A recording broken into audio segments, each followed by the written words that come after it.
असल में मैसेज इहो आहे त सिंध जी जेका धरती आहे उन सदाईं अमन जो पैगाम ॾिनो।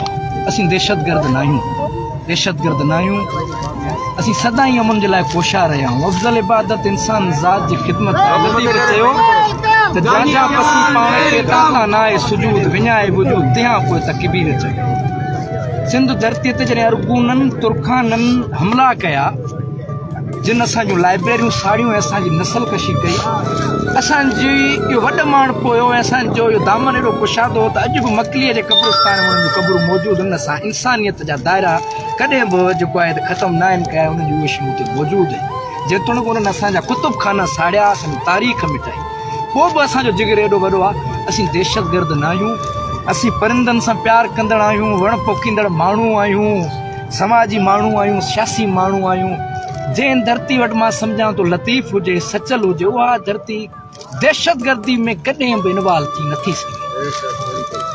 असीं दहशतगर्द न आहियूं, असीं इंसानियत जे लाइ कोश आहियूं। एमाज़ोन जे जंगल में अगरि अचानक बाहि लॻी थी वञे, उते जानवर सड़नि था, त सिंध जो नौजवान, सिंध जो माण्हू अखियूं आलियूं करे थो। जेकॾहिं पंजाब जे शहर कसूर में जेका ज़ैनब आहे उन सां लॼा लुट थी थिए, उहा मारी थी वञे, उन ज़ैनब जे लाइ सिंध धरती ऐं सिंध में रहंदड़ माण्हू मातम बि कनि था ऐं पंहिंजे घरनि में जेको आहे तॾो विछाइनि था।